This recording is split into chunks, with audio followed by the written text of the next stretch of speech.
So I saw this post the other day by Mand at Mystic Mand about decks that just suddenly stop working for you. They start being temperamental. And so I've had this deck, which is the Strange World deck.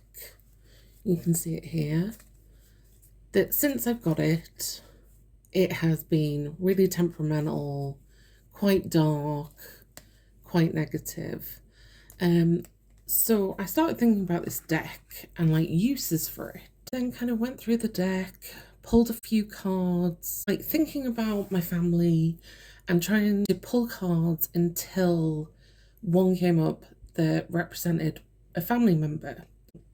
Like I tried to cleanse it before, didn't really work, but I thought maybe if I could connect it with a family member, it would work better. So for the last couple of days, it has been sat in a nice little bag with things that represented my mother, because the first card that I pulled that actually represented one of my family members was one that reminded me a lot of my mum. So I put it in a bag with her birthstone, which is amethyst, and a couple of pieces of jewellery. And then a few days later, I saw this great reading by Marianne at Wildfire Tarot, which was inspired by Lunar Life and Tarot, called A Love Letter to Myself. So I was thinking, based on my discussion with Mand, this deck might be really good for shadow work and kind of challenging my perceptions of myself. So I thought this might be a good way to do it.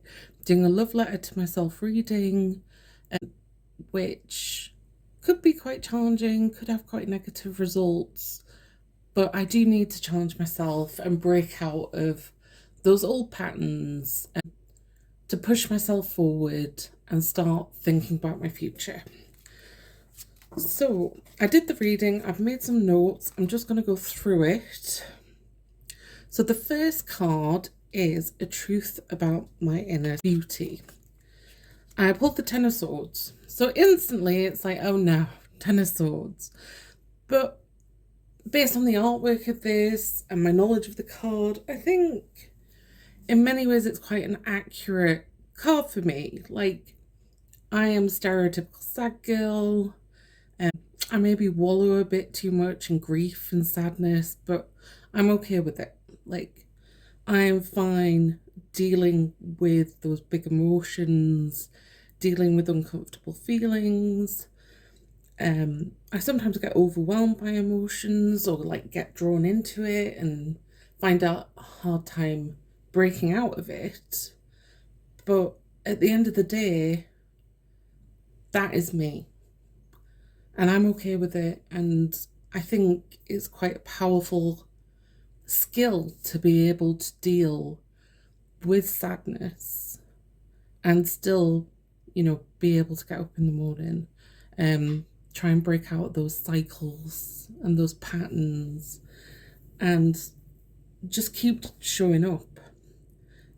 So yeah, it was quite a challenging card to draw, to represent my inner beauty, but at the same time it's quite factual that I am a stereotypical sad girl. So the next card is a reminder of my strengths. And I got the Seven of Pentacles. So again, it's a representation of me. Like, my strength is I can deal with hardship. I can come through the other side. I am fine being alone, isolated in harsh conditions. I mean, it is a testament that I can survive quite big turmoil, bad times, hardships, and I'm still there. I was reminded of that quote, the horror persists, but so do I. And I think this card really represents that in many ways.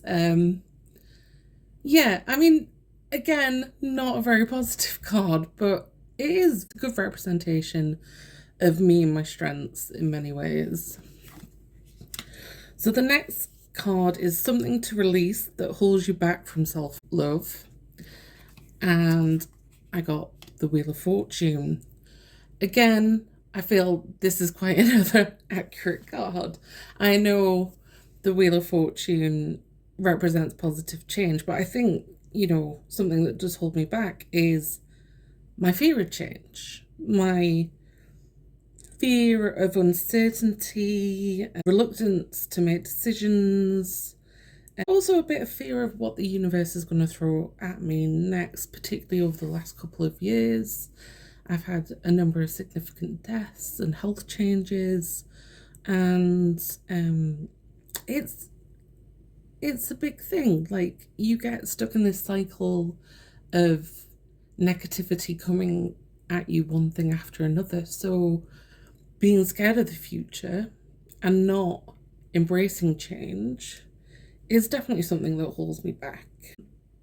Probably also fear of success, like imposter syndrome, particularly to do with my career, thinking about having added pressure when I've been through such a turbulent time. It's definitely something that does hold me back. And the last card is a message from my higher self. So I got strength. I took this to mean that I'm definitely a survivor.